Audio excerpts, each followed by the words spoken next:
असतो मा सद्गमय तमसो मा ज्योतिर्गमय मृत्योर्मा अमृतं गमय। ओम शांति शांति शांति। शांति मंत्रम बृहदारण्योपनिषत् ध्यान श्लोकम भगवद्गीता। ओम प्रपन्न पारिजाताय स्तोत्रवेत्रैकपाणये ज्ञानमुद्राय कृष्णाय गीतामृतदुहे नमः। सर्वोपनिषदो गावो दोक्ता गोपालनन्दनः पार्थो वत्ससुधीर्भोक्ता दुग्धं गीतामृतं महत्। वसुदेवसुतं देवं कंसचाणूरमर्दनं देवकी परमानन्दं कृष्णं वन्दे जगद्गुरुं। मूकं करोति वाचालं पङ्गुं वङ्गयते गिरिं यत्कृपातमहं वन्दे परमानन्दमाधवम्। 10வது அத்தியாயம் விபூதி யோகம். அதில் 2 கிளாஸ் நம்ம இன்ட்ரோடக்ஷன் பார்த்துருக்கோம். அந்த ஏன் விபூதி யோகம் நம்ம படிக்கணும் அப்படிங்கிறது கடைசியாக 6 பாயிண்ட் சொல்லியிருக்கேன். இப்போ 7வது பாயிண்ட் இதோட இந்த இன்ட்ரோடக்ஷன் முடிஞ்சிடும். ஏன்னா 6 பாயிண்ட் மொதல் 6 பாயிண்ட் நான் என்ன சொன்னேன் அப்படின்னா, விபூதி யோகம் எதுக்கு நம்ம அதை படிக்கணும், விபூதி யோகம் ஏன் எப்படி புரிஞ்சுக்கணும் நம்ம அப்படிங்கிறதுக்காக. அதனால நமக்கு என்ன பலன் கிடைக்கும் அப்படின்னா, ஃபஸ்ட்டு சொன்ன உபாசனார்த்தம், நம்ம தியானம் பண்ணுறதுக்கு நம்ம விபூதி ரொம்ப முக்கியம். ஏன்னா யாருமே எந்தவித உருவம் இல்லாமல் எந்த நிர்குண பிரம்மனை தியானம் பண்ண முடியாது. ஸோ எல்லாருமே சகுண பிரம்மனுக்கு தான் போகணும். அதனால் இந்த 10வது அத்தியாயத்தில் விபூதி யோகம் இருக்குன்னா நமக்கு தியானார்த்தம், அதாவது உபாசனம்னா ஆன்மீக பயிற்சிக்காக அப்படின்னு சொல்லி. 2 துவேஷ நிவாரணார்த்தம். துவேஷம், நமக்கு துவேஷம் வருது, ஏன்னா 2மே இருமை வந்தால் துவேஷம் வந்துடும். ஆனால் அந்த துவேஷத்தை எப்படி இருக்கணும் அதெல்லாம் நம்ம பார்த்து ஜஸ்ட் நீங்கள் ரெக்கலெக்ட் பண்ணி பாருங்கள். நான் 2 கிளாஸில் இருந்திருக்கேன். 3வது அகங்கார நாசார்த்தம், நம்ம அகங்காரம் போகணும். அப்புறம் அசூயா நாசார்த்தம். அதுக்கப்புறம் மனோ விசாலார்த்தம். ஆக மொதல் 5 மன சம்பந்தமானது. நீங்கள் நல்லா அதை யோசித்து பார்த்தீங்கன்னா, நம்ம மனசு எப்படி இருக்குது, இப்போ என்ன ஆகும், இந்த இது விபூதி யோகம் படித்த பிறகு என்ன ஆகும் அப்படிங்கிறத சொல்கிறது. இப்போ அடுத்து நம்ம இப்போ போன வகுப்பில் நான் கடைசி சொன்னது துவந்த நிவர்த்தியார்த்தம். துவந்தம்னா இருமை. அந்த துவந்தத்தை இருமையை எப்படி நம்ம நிவர்த்தி செய்கிறது அப்படிங்கிறதை பார்த்துட்டோம். கடைசி சொல்கிறது அத்வைத சித்தியார்த்தம். அத்வைதம் கடைசி எங்கே முடியும்னா அத்வைதத்தில் முடியும். இந்த அத்வைதத்துக்கு வரணும்னாலே துவைத்தம் தான் படி. அதனால் இவ்வளவு இப்போ நம்ம சொன்ன முதல் 6 விஷயங்கள் நன்றாக பழகி அதை சம்ஸ்காரம் மாதிரி இருக்கணும். அப்போ தான் இதாகும். இதுக்கு தான் இந்த விபூதி யோகத்தை நம்ம படிக்கணுங்கிறது. விபூதி யோகம்ங்கிறது பகவானுடைய பெருமைகள். இந்த பகவானுடைய பெருமைகள் யாருமே சொல்லி முடிக்க முடியாது. அதனால் அவ்வளோ விஷயம் இருக்குது. அது நமக்கு என்ன கொடுத்து வச்சுருக்கோம், நம்ம பகவானே தன்னுடைய திருவாய் மலராக தன்னுடைய புகழை சொல்கிறார். ஏன் அப்படிங்கிறதை நம்ம பார்ப்போம். இப்போது அத்வைத சித்தியார்த்தம் என்றால் நிலைநாட்டுவதற்கு. என்னை நிலைநாட்டுவதற்கு அத்வைதம் என்னென்ன, வேறு ஒன்று இல்லை, ஒரே ஒரு பரம்பொருள் தான். அதுதான் மாயையோடு சேர்ந்து இத்தனையாக தோன்றது. இதெல்லாம் நம்ம படிச்சிட்டோம். ஸோ அத்வைதத்தை நிலைநாட்டுவதற்கு இந்த விபூதி யோகம் நமக்கு மிக பயனுள்ளதாக இருக்கிறது. முதல் 5 விஷயங்கள் பலன் நம்முடைய மனதளவிலே இருக்கும். கடைசி 2 அறிவு ஞான நிலையிலே வேலை செய்யும். இருமையிலிருந்து விடுபடுகிறோம், பிறகு அத்வைதத்திற்கு வருவது. அதாவது கடைசி 6வது போன கிளாஸை பார்த்தது துவந்த நிவர்த்தியார்த்தம், தட் இஸ் இருமையிலிருந்து விடுபடுவது அப்படின்னு சொல்லி. பிறகு அத்வைத சித்தி, அதுக்கப்புறம் தான் அத்வைதத்துக்கு வரணும். அத்வைதம்னா ஏகம் ஒன்று தான் அப்படின்ற மாதிரி. இந்த அத்வைதத்திற்கு வருவதற்கு இந்த அத்வைதத்தை நிலைநாட்ட விபூதி யோகம் பயன்படுகிறது. பல சமய பெரியவர்கள் சொல்கிறார்கள், இந்த சகுண பிரம்மம், சகுணஸ்வரூபமான ஈஸ்வரன், நிர்குணஸ்வரூபமான ஈஸ்வரனை அடைய எது வழின்னா சகுன சொரூபம் தான். அப்போ நம்ம டார்கெட் வந்து நிர்குண சொரூபம், பகவானுடைய நிர்குண சொரூபனை அடையணும். அதுதான் ஃபைனல். அதுதான் அத்வைதம்ங்கிறோம். அந்த அத்வைதத்தை அடைய வேண்டும் என்றால் சகுன பிரம்மம், சகுன ஸ்வரூபம், ஈஸ்வரனுடைய பகவானுடைய சகன ஸ்வரூபத்தை நாம் நன்றாக சாதனை செய்வதுக்கு அப்புறம் தான் அங்கே போக முடியும். அதனால படி, இதெல்லாம் படி, எதுவுமே தேவையில்லாதது இல்லை அப்படின்னு சொல்லி வழியாக இருக்கும். பகவானுடைய சகுன ஞானம், பகவானுடைய நிர்குண ஞானத்திற்கு ஒரு வழி. அதாவது நம்ம இந்த ஃபஸ்ட்டு 5 பாயிண்ட் வந்து நம்முடைய மனதளவில் சொன்னோம். அதெல்லாம் எதுக்கு அப்படின்னா இந்த அந்த படிக்கு போகிறதுக்காக, நிர்குணத்துக்கு போகிறதுக்காக, பகவானுடைய நிர்குண ஞானத்தை அடைய விபூதி யோகம், விபூதி ஞானம் நமக்கு வழிவகுக்கிறது. அது எப்படின்னு நம்ம ஸ்லோகத்தில் பார்த்து சொல்லலாம். எப்படி அத்வைத சித்தி கிடைக்கிறது என்றால், நாம் எந்த உலகத்தில் இருக்கிறோம், இங்கு பொதுவாக நான் என்ற புத்தி இருக்கும் நமக்கு. ஏன்னா நம்ம இந்த உலகத்தில் இருக்கும்போது நான் சொல்ல இந்த நான் என்ற புத்தி இருக்கிறது. நான் என்ற ஒரு தனிப்பட்ட என்டிட்டி அப்படி. இப்போ நம்ம வந்து ஏன்னா அத்வைதத்தை பார்க்க போகிறோம். இது அத்வைத்தத்திலேருந்து எப்படி துவைத்த நிவர்த்தியார்த்தம் சொன்னேன் நான். 6வது பாயிண்ட்டு. 7வது பாயிண்ட்டு அத்வைத சித்தியார்த்தம். இப்போது இந்த துவைதத்தை பார்த்தோம்னா, நான் அப்படிங்கிற ஒரு என்டிட்டி இருக்குது. எல்லாருக்கும் தெரியும் நான் அப்படிங்கிறது சொல்லுவோம். நான் அப்படின்னு சொல்லிட்டு இருக்கோம். ஒவ்வொரு இண்டிவிஜுவலும் நான். பிறகு இரண்டாவதாக நாம் பார்க்க போகுது, இந்த இரண்டாவதாக என்ன வருது அப்படின்னா இந்த உலகம்னு வருது. நான் அப்படின்னா இந்த உலகத்தை பார்க்கும்போது தான் நமக்கு பிரச்சனைகள் வருது, இன்பம் இருமை எல்லாம் வருது.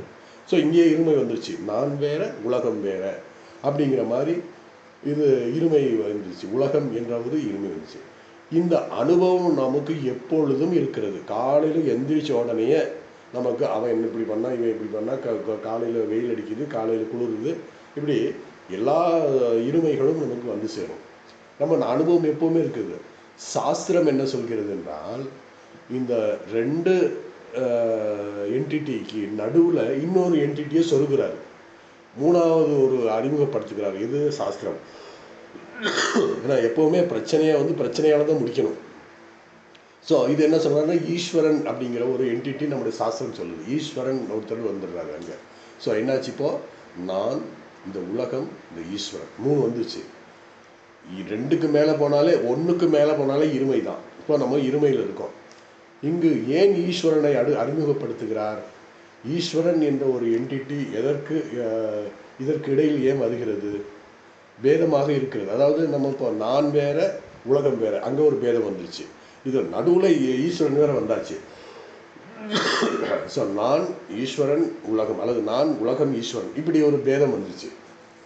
அதனால் ஈஸ்வரன், உலகம் என்ற பேதத்தை முதலில் நீக்க வேண்டும். சாஸ்திரம் வந்து ரொம்ப டெக்னிக்காக நம்மளை இது பண்ணும், நம்மளுடைய அண்டர்ஸ்டாண்டிங் வரும். இப்போ என்னாச்சு, 3 நான், உலகம், ஈஸ்வரன், இந்த 3 இருக்குது.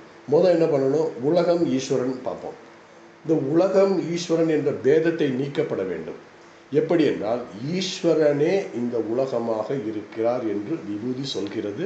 7வது அத்தியாயத்திலையும் பார்த்தோம், 9வது அத்தியாயத்திலும் உபாதான காரணமாக, நிமித்த காரணமாக நானே இருக்கிறேன் என்று பகவான் சொன்னார். ஸோ அந்த இதை படி பார்த்தீங்கன்னா, விபூதி, இந்த உலகம் இருக்கிறது, ஈஸ்வரனே இந்த உலகமாக இருக்கிறது என்று விபூதி யோகத்தில் பகவான் சொல்ல போகிறார். ஆரம்பத்தில் ஈஸ்வரன் 3வது பொருளாக அறிமுகப்பட்டது. ஆனால் பகவான் என்ன செய்கிறார் என்றால், பகவான் என்ன செய்தால் 3வது ஆள் ஆகவில்லை. எப்படின்னா, நானே உலகம், ஏற்கனவே நீ எதை உலகம் என்று நினைக்கிறாயோ அதுதான் நான் அப்படின்னு சொல்லும்போது என்னாச்சு, ஈஸ்வரனும் உலகமும் ஒன்றாச்சு. அதனால் இந்த ஈஸ்வரன் ஜெகத் என்ற வேறுபாடு போய்விட்டது. இப்போ என்ன இருக்குது, ஈஸ்வரன் என்ன சொல்கிறார்னா, ஓ மனிதா, இப்போ 2 தான் இருக்குது. ஈஸ்வரனும் உலகமும், ஈஸ்வரனும் மனிதனும் தான் இருக்கான். என்ன சொல்கிறாரு பகவான், என்ன சொல்கிறாரு, ஓ மனிதா, இந்த உடல், இந்த மனம், நான், அதாவது இந்த அகங்காரம், மனோ புத்தி அகங்கார சித்தம் 4 இருக்குது. அந்த இது நான் என்பது இந்த உடல் மனம். ஆனால் உலகம் வேறு என்று பிரிக்கிறது. எது பிரிக்கிறது, நான் அப்படின்னு சொல்லும்போது எது நம்ம பிரிக்கிறது? இந்த உடல், மனம், அப்புறம் சித்தம், அகங்காரம், இந்த நாளையும் சொல்லுவோம் நம்ம. அப்போது இந்த பிரிவு எது வருது, எதுக்கு வருது? அந்த பிரிவு வரும்போது தான் நான் வேற உலகம் வேற அப்படிங்கிற நம்ம நினைக்கிறோம். ஆனால் ஈஸ்வரன் என்ன சொல்கிறாருன்னா, இந்த உடல் மனம் நான் தான், பகவான் தான் அப்படிங்கிறாரு. ஏன்?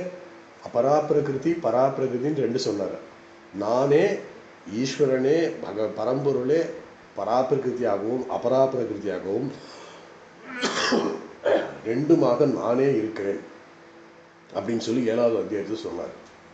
அகங்காரத்துக்கு இப்போ என்ன ஆச்சு? ஈஸ்வரன் சொல்கிறார் இந்த உடல் மனம் நான் தான், பகவான் தான் அப்படிங்கும்போது இந்த அகங்காரத்துக்கு இடமில்லாமல் போய்விட்டது என்பது தெளிவாகிறது. ஏன்னா நான் சொல்கிறது இந்த மனசு உடல் அப்படிங்கும்போது இந்த நான் அந்த உடல் மனசுன்னு நான் தான், என்னுடைய பராப்பிரகிருதி, என்னுடைய அபராப்பிரகிருதி. இது பராப்பிரகிருதிங்கிறது தான் நிர்குண பிரம்மம் அப்படிங்கன்னு சொல்கிறார்.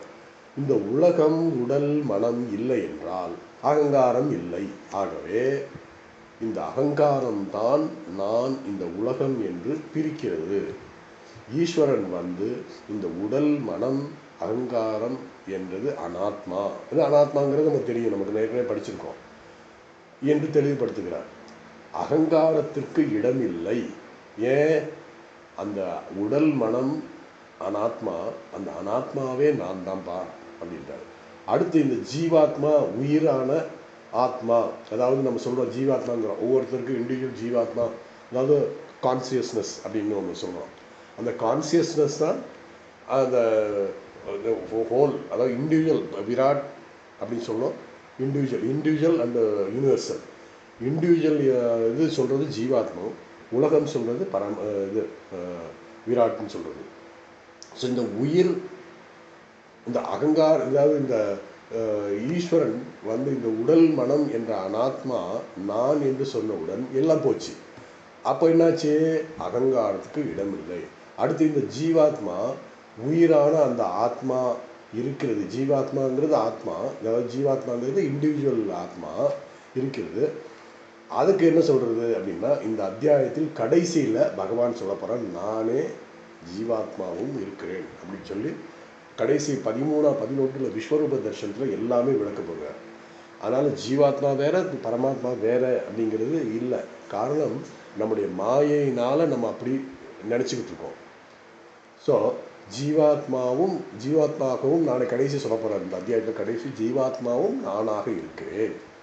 ஸோ ஜீவனுடைய நிர்குண ஸ்வரூபம் பகவான் தான்.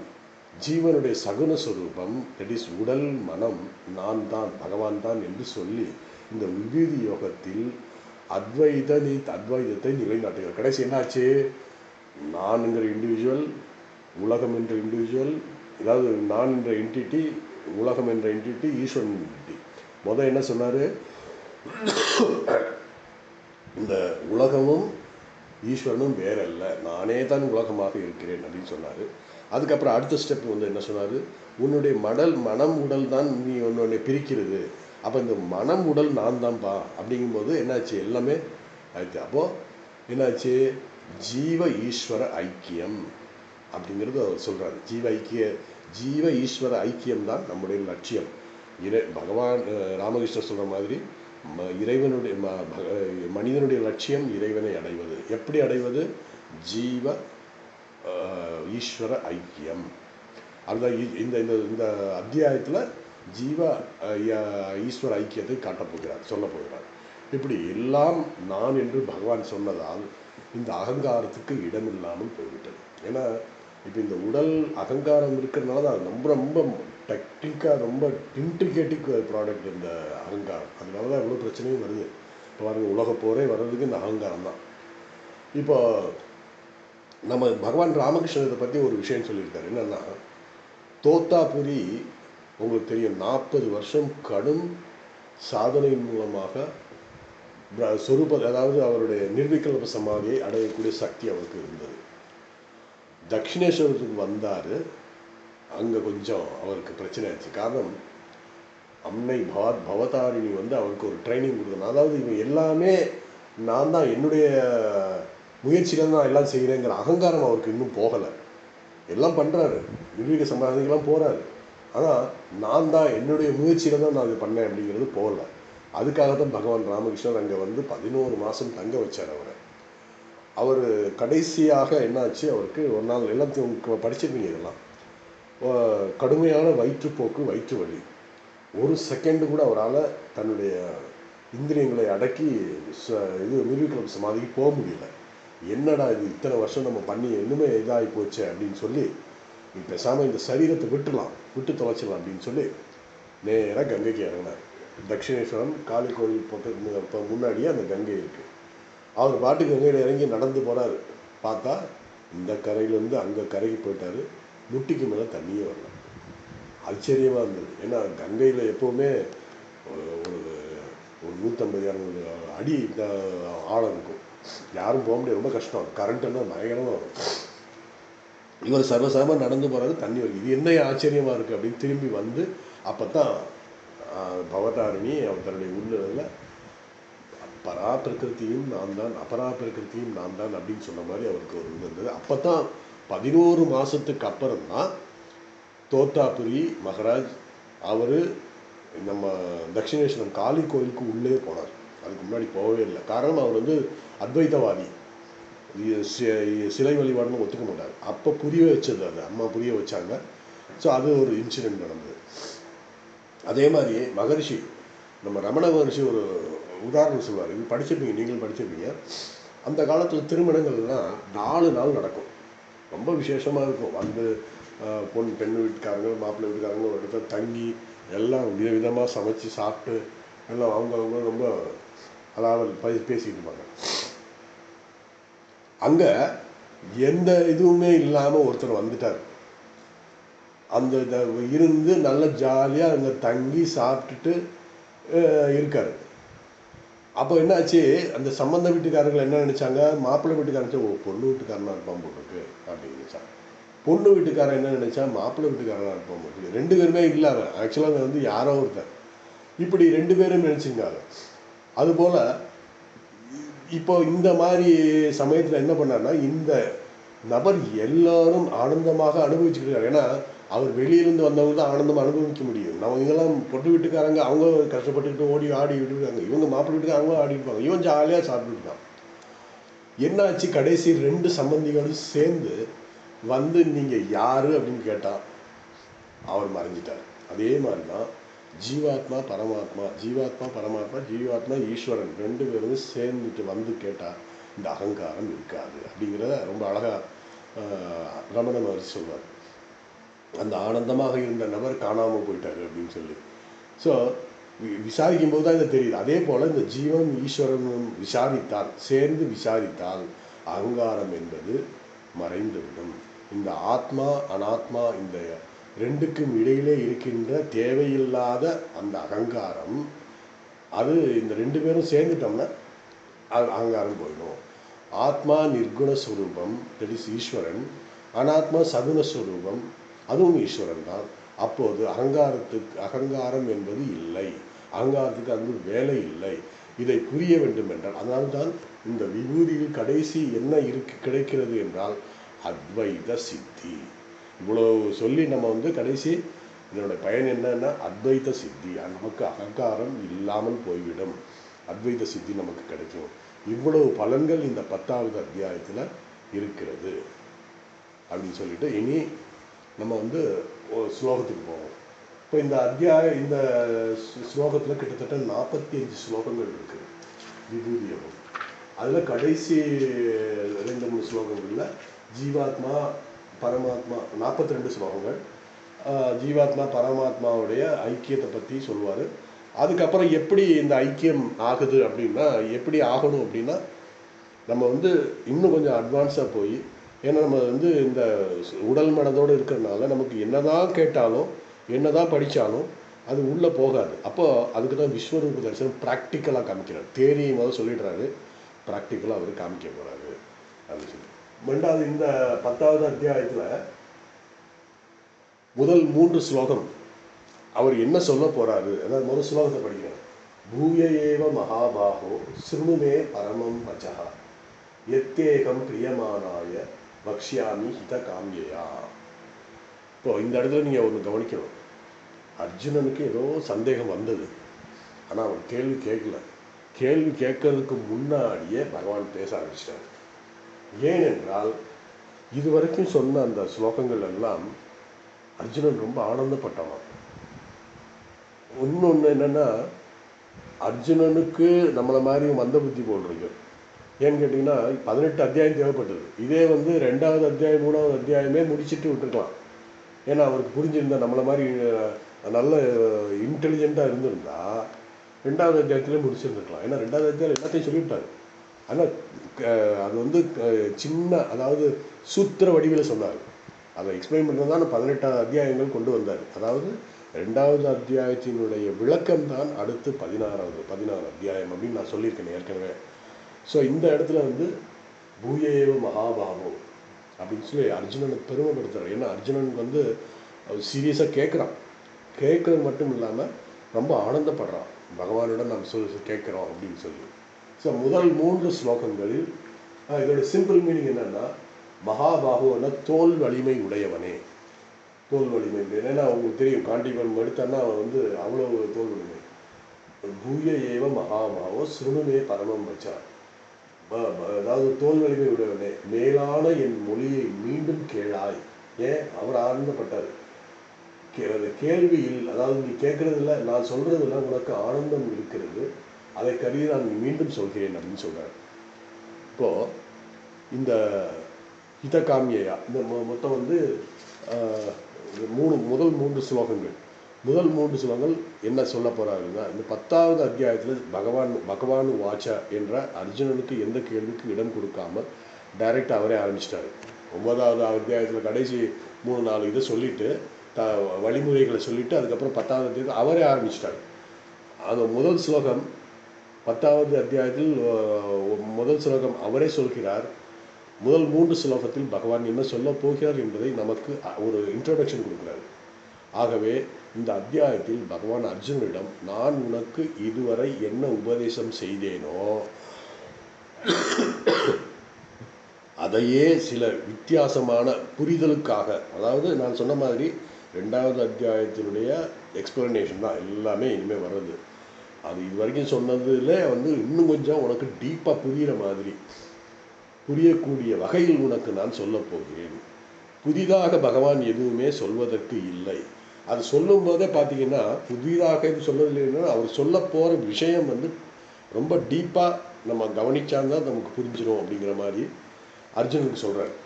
என்ன உபதேசம் செய்தேனோ அதை தான் திருப்பி செய்கிறேன், புரியக்கூடிய வகையில் செய்ய போகிறேன். அதனால் இதுவரை செய்த உபதேசம் சற்று விரிவாக தெளிவாக உனக்கு புரிகிற மொழியில நான் ஆரம்பிக்கிறேன் அப்படின்னு சொல்லிட்டு ஸ்லோகத்தில் முதல் ஸ்லோகம் என்ன, பூய ஏவ மகாபாகோ, ஹே மகாபாகோ என்று அர்ஜுனை புகழ்கிறார். புகழ்ந்து அவரை வருகிறார்.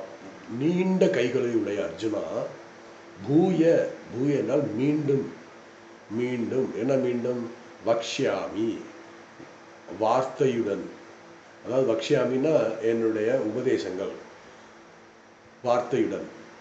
இந்த பூய ஏவ சேர்த்து கொள்ள வேண்டும். பூய ஏவ சேர்த்துக்கொண்டு மீண்டும், பூய என்றால் மீண்டும், பூய என்றால் மீண்டும், ஏவ என்றால் அதோட வக்ஷ்யாமினா வார்த்தைகள் சொல்கிறோம். இந்த பூய ஏவனா மீண்டும் நான் சொல்ல போகிறேன் அப்படின்னு அர்த்தம். எதை சொல்ல போகிறேன், வக்ஷ்யாமி என்னுடைய உபதேசங்கள் என்றால் ஈஸ்வர தத்துவம், ஈஸ்வருடைய பெருமைகள், ஈஸ்வருடைய உபதேசங்களை நான் மீண்டும் உனக்கு சொல்ல போகிறேன். இந்த உயர்ந்த தத்துவத்தை நீ கேட்க வேண்டும். கேட்க வேண்டும்னா ஸ்ரத்தையுடன் கேட்க வேண்டும். ஏன் மீண்டும் இதை சொல்றாரு பகவான், ஏன் சொல்றாருன்னா, கவனமாக கேட்க வேண்டும். மீண்டும் நீ நான் உனக்கு சொல்றேன் அப்படின்னா நீ கவனமாக கேட்கணும், ஸ்ரத்தையுடன் கேட்கணும். நீ அதை கேட்க வேண்டும். நமக்கு ஒரு கேள்வி வரலாம், அவன் கேட்டுக்கிட்டு தானே இருக்கான், பகவான் சொல்றது கேட்டு தானே இருக்கான், அதனால தான் அவனுக்கு ஆனந்தம் வந்தது அப்படின்னா, இதற்கு காரணங்கள் ஒரு சமய பெரியவர் சொல்றாரு. முதல் காரணம், நாம் அறியப்பட வேண்டிய விஷயம் மிக மிக சூக்ஷ்மமானது, மிக மிக இன்ட்ரிகேசி. அதனால ஞாதவ்யஸ்ய சூக்ஷ்மத்வாத், புரிந்து கொள்ளக்கூடிய, அதாவது அதை புரிந்து கொள்ளக்கூடிய மிக கடினமான விஷயம். ஏன்னா ராஜவித்யா ராஜகுகை மாதிரி தான் சொன்னார். அதனால் இந்த ஈஸ்வர தத்துவத்தை புரிந்து கொள்ளக்கூடிய அறிவு நமக்கு வேணும்னா நமக்கு மனதை அதை ஃபோக்கஸ் பண்ணணும், அதில் கான்சன்ட்ரேட் பண்ணணும், ஸ்ரத்தை வேணும், அப்படின்னு தான் பண்ண முடியும். அதனால தான் ஞாதவியஸ்ய சூக்ஷ்மத்வாத் அப்படின்னு சொன்னார். இந்த ஈஸ்வர தத்துவம் சூக்ஷ்மமாக இருப்பதால் அதனால் இந்த விஷயம் மீண்டும் மீண்டும் சொல்லி கேட்க வேண்டும். அதை கேட்க வேண்டும். அதாவது பொதுவாக நம்ம நியூஸ் பேப்பர் பார்ப்போம், காலையில் நியூஸ் பேப்பர் பார்த்தா இன்றைக்கி பேப்பர் பார்த்துட்டோம்னா நாளைக்கு அதை ஒரு தடவை தான் பார்ப்போம், அது சும்மா தூக்கி போட்டுருவோம். அதே போல் மாத இதழ்கள் ஏதாவது வந்துச்சுன்னா அதையும் நம்ம பார்ப்போம். அதையும் ஒரு முன்னே படித்தா போதும். நாவல்லாம் என்ன திருப்பி தெரிஞ்சு அதே சொல்லிட்டு இருப்போம். ஒரு கிளைமேக்ஸ் மாதிரி கொடுப்பான், ஒரு இது பண்ணுவான். ஆனால் பகவத்கீதை எத்தனை முறை படித்தாலும் அது அவுட் ஆஃப் டேட்டட் ஆகாது. ஏன்னு கேட்டிங்கன்னா அந்த ஸ்லோகங்கள் படிக்கும் பொழுது அதனுடைய பொருள்களை உணரும் பொழுது எவ்வளோ பெரிய டீப்பாக இது பொருள் இருக்கு அப்படின்னு ஒவ்வொரு முறையும் நமக்கு தனித்தனியாக வரும். காரணம், அதில் சொல்லப்பட்ட கருத்துக்கள் மிக மிக சூக்ஷ்மமானது. ரெண்டாவது காரணம், துக்க விஞ்ஞாத்வம். துக்க விஞ்ஞானம்னா இந்த துக்கத்தை அந்த துர்விஞ்ஞானத்துவம். துர்விஞ்ஞானத்துவம்னா இந்த கருத்தை புரிந்து கொள்வதற்கு கடினமானது. முதலில் சூக்ஷ்மமானதுன்னு சொன்னார், அப்புறம் கடினமானதுங்கிறார். பிறகு கடினமாகவும் சூக்ஷ்மமாகவும் இருப்பதால் அதை மீண்டும் மீண்டும் நாம் படிக்க வேண்டும், படித்து பொருளை உணர வேண்டும். நிறைய பாஷ்யங்கள்லாம் இருக்குது, ஒவ்வொருத்தரும் ஒவ்வொரு பாஷ்யம் எழுதி அதெல்லாம் நம்ம பார்க்கலாம்.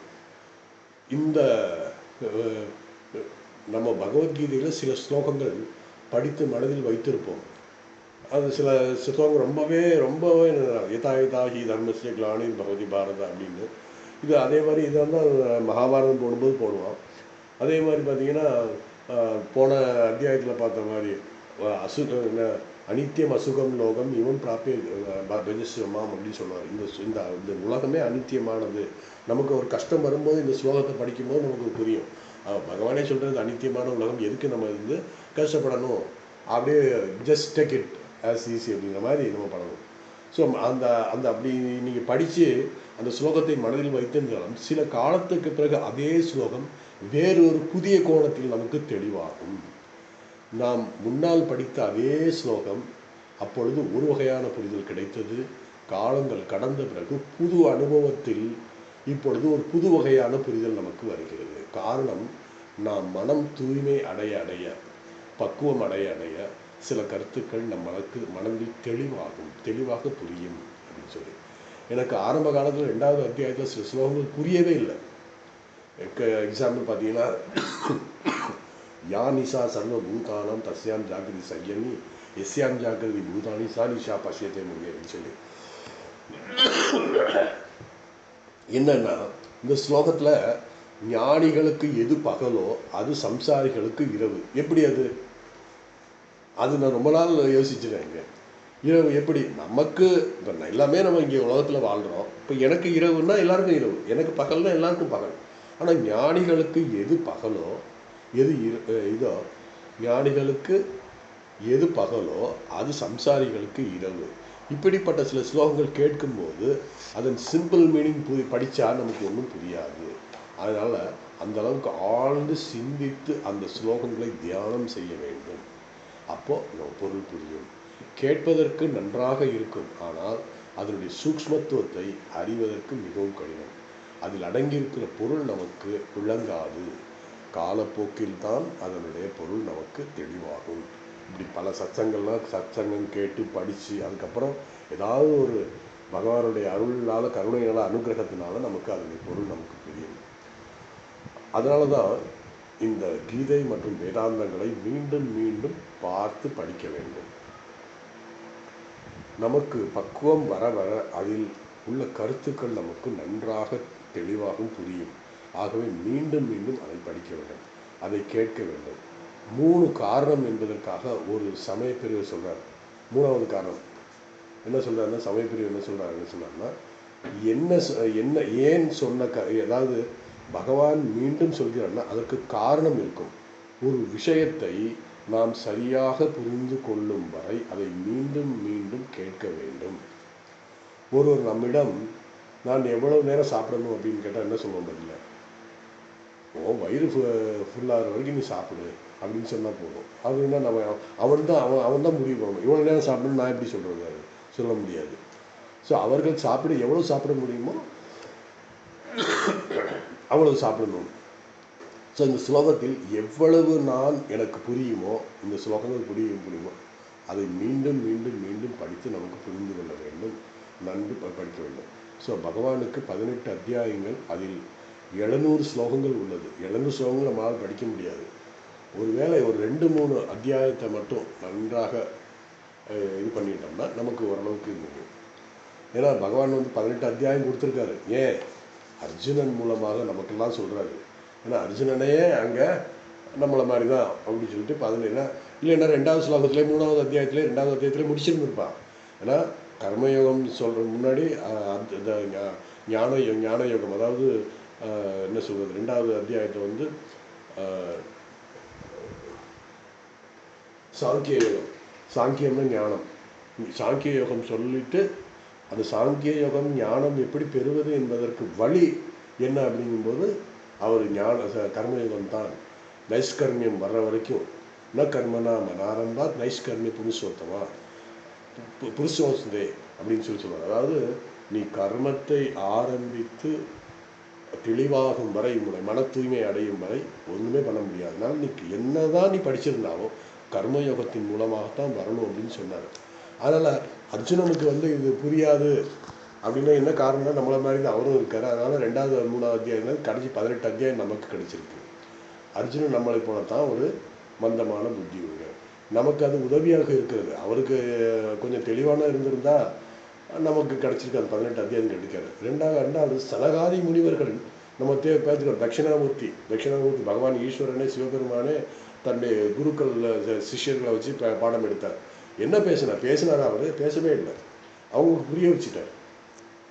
காரணம், அவர்கள் பரிபக்குவம் அடைந்த மனதை உடையவர்கள் அந்த முனிகள் ரிஷிகள் எல்லாம். அதனால அதை அவருக்கு ஈஸியாக புரிகிற மாதிரி வச்சுக்கிட்டார். இப்படி நமக்கு உபதேசம் கிடைக்க வேண்டும், நமக்கு உபதேசம் செய்யணுங்கிறதுக்காகத்தான் பகவான் எல்லாம் சொல்லியிருக்காரு. அர்ஜுனன் புரிந்து கொள்ளும் வரை பகவான் உபதேசித்து கொண்டே இருக்கிறார். அதனால் தான் பகவான் நான் மீண்டும் சொல்கிறேன். ஏன் சொன்னாருன்னா, நீ உனக்கு புரிய வைக்கிற வரைக்கும் விட மாட்டேன்டா அப்படின்னு சொல்றாரு. நீ அதை கேட்க வேண்டும் என்கிறார். பூய ஏவ மகாபாகோ ஸ்ருணுமே, கேள், மே என்னுடைய பரமம் வச்ச உயர்ந்த தத்துவங்களை கேள் அப்படின்னு சொல்றார். ஸோ பரமம் வச்சன மேலான சொல், மேலான கருத்துக்கள், சொல்லை நீ கேட்க வேண்டும். பகவானே சொல்கிறார், நான் சில மேலான விஷயங்களை சொல்கிறேன்.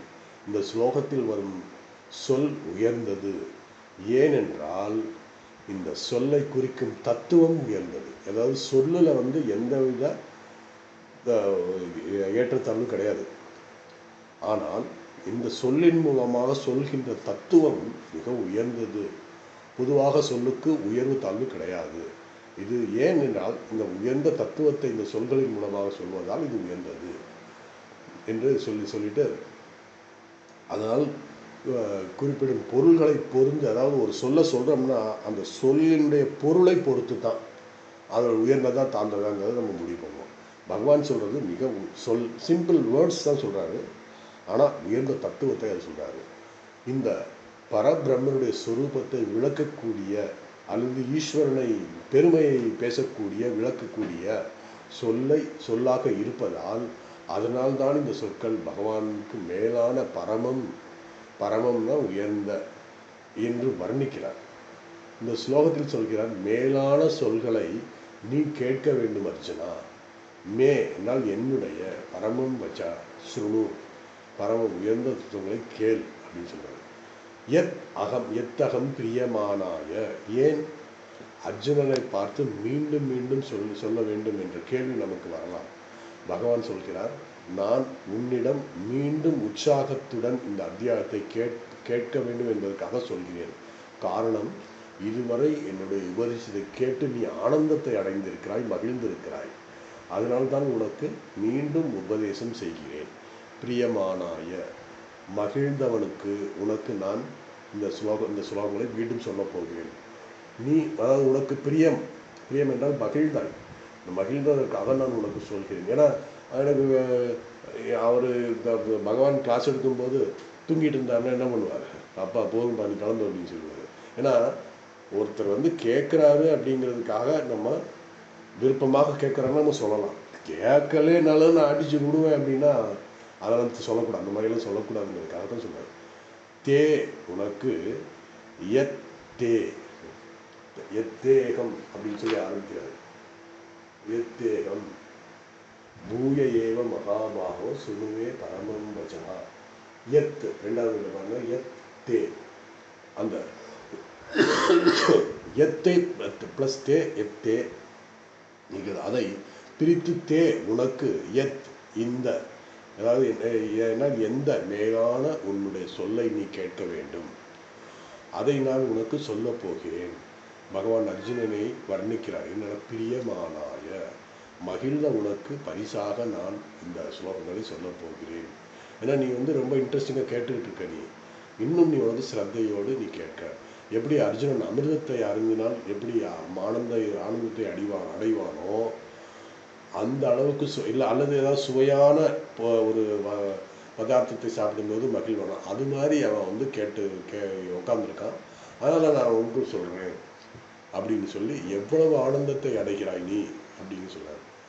அப்படி ஆனந்தப்பட்ட அர்ஜுனனை பார்த்து பகவான் சொல்கிறார். என்ன சொல்கிறார்? அதனால் பகவான் உற்சாகத்தை, அதாவது இவன் ஆனந்தப்படுவதை பகவான் உற்சாகம் அடைகிறார். பகவான் உபதேசம் செய்யும் போது அர்ஜுனன் தூங்கிட்டா உபதேசம் செய்யக்கூடாது. ஒன்றுமில்ல, ஒரு சிஷ்யன் தன்னுடைய குருவிடம், குருவே நீங்கள் உபனிஷத் வகுப்பு எடுக்கும்போது எனக்கு நன்றாக தூக்கம் வருகிறது. ஒரு ஸ்லீப்பிங் டோஸ் போட்டால் எப்படி தூக்கம் வருமோ அதை விட நல்ல தூக்கம் வருது அப்படின்னா. நாங்கள் ட்ரைனிங் சென்டரில் இருக்கும் பொழுது மதியம் 2 மணிக்கு, ஏன்னா 12:25 நாங்கள் சாப்பிட்டுட்டு வந்துடுவோம். கொஞ்சம் ரெஸ்ட் எடுத்துட்டு 2 மணிக்கு போவோம்.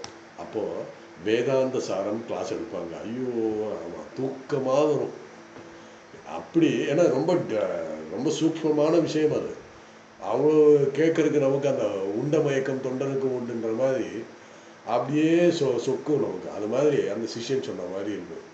அர்ஜுனன் மிக மகிழ்ச்சியோடு இருக்கிறான். அது மாதிரி இல்லாமல் அர்ஜுன் மகிழ்ச்சியோடு இருக்கிறான். நீங்கள் சொல்வதை கேட்க கேட்க கேட்க ஆனந்தமாக இருக்குன்னு வேற சொல்கிறாங்க. அதனால் நான் பகவான் சொல்கிறேன், பிரியமானாங்க, நான் பேசும்போது மற்றவர்கள் மகிழ்ச்சியாக கேட்டால்தான் நாம் அங்கு பேச வேண்டும். பொதுவாக இந்த மாதிரி தான். அப்படி இல்லை என்றால் எக்காரணத்தை கொண்டும் நாம் பேசக்கூடாது. பொதுவாக மக்கள் பேசும்போது அவர்களை பற்றிய பிரபாவங்கள், அவர்களுடைய பெருமைகளைத்தான் சொல்லுவாங்க. அது யாரு கேட்பா? அதனால தான் அதை கேட்க முடியாமல் தவிச்சுக்கிட்டு இருப்போம். ஆனால் அர்ஜுனன் மகிழ்ச்சியாக தான் இந்த 10வது அத்தியாயத்தில் காரணமாக, அதாவது அந்த மகிழ்ச்சியின் காரணமாக பகவான் இந்த அத்தியாயத்தை ஆரம்பிச்சிருக்காரு. ஸோ சாஸ்திரம் நாம் படிப்பதில் நோக்கம் என்ன? மன அமைதி அடைய வேண்டும், தவிர நாம் மற்றவர்களுக்கு உபதேசம் செய்வதற்கு அல்ல. ஏன்னா ஒரு 2 ஸ்லோகம் படிச்சிட்டோம்னா, இந்த ஒரு சில இடம் கடிச்சு அல்லது நிறைய சத்சங்கமெல்லாம் கேட்டோம்னா ஒரு சில விஷயங்கள் நமக்கு தெளிவாயிடும். இப்போ அதை என்ன பண்ணுவோம்னா, நமக்கு தெளிவானது மற்றவன்கிட்ட போய் நம்மளுடைய எல்லா பெருமைகளை நம்ம கேட்ட பாரு, நான் எப்படி பேசுகிறேன் பார் அப்படின்னு சொல்லி அவன்கிட்ட சொல்லலாம். அப்படி அதுக்கு கிடையாது. நம்ம நம்ம படிப்பதற்காகத்தான். அதை படிப்பதன் மூலம் நாம் மனத்தெளிவு அடைய வேண்டும். அதுதான் காரணம் என்று சொல்கிறார். இப்படி பகவான் சொல்கிறார், நான் உனக்கு உபதேசம் செய்வதால் எனக்கு 10 பைசாவுக்கு பிரயோஜனம் கிடையாது. எதுக்கு செய்கிறேன்னா உன்னுடைய நல்லதுக்காகத்தானப்பா நான் செய்கிறேன் அப்படின்னு சொல்லி அர்ஜுனனுக்கு பகவான் சொல்கிறார். பகவான் அர்ஜுனனுக்கு சொல்வதன் மூலம் நமக்கு எல்லாமே இந்த 18 அத்தியாயங்கள் நமக்கு கிடைத்திருக்கிறது. ஹித என்றால் நன்மைக்காக, காமியா விரும்புபவன், அதாவது அதாவது விருப்பத்தோடு கேட்குறான். அவருடைய அர்ஜுனன் நன்மைக்காக சொல்றாரு. சொல்றதுனால அவனும் நல்ல விருப்பத்தோடு இருக்கிறான். உன்னுடைய நன்மைக்காக நான் உபதேசம் செய்கிறேன். எப்படின்னா, ஒரு தாய் குழந்தைக்கு செய்யும் ஒவ்வொரு செயலும் அந்த குழந்தைக்கு நன்மை உண்டாக்கும், நல்லது செய்யும். காரணம், பகவான் பூர்ண சொரூபம் என்பதால் தான் உபதேசம் செய்ய வேண்டும் என்ற நினைக்கிறார். அதாவது பகவான் பூர்ண சொரூபம் என்பதற்காக அது ஒன்றும் அத்வைத இது மாதிரி நம்ம என்ன சொல்றது, தட்சிணாமூர்த்தி மாதிரி ஆகிடும் பூர்ணஸ்வரூபம்னா. ஆனால் அவதாரங்கள் வருவதற்கு காரணம் என்னென்னா, இந்த மாதிரி உபதேசங்கள் செய்வதற்காகத்தான் அவதாரங்கள் வருகிறது அப்படின்னு சொல்லி சொல்கிறான்.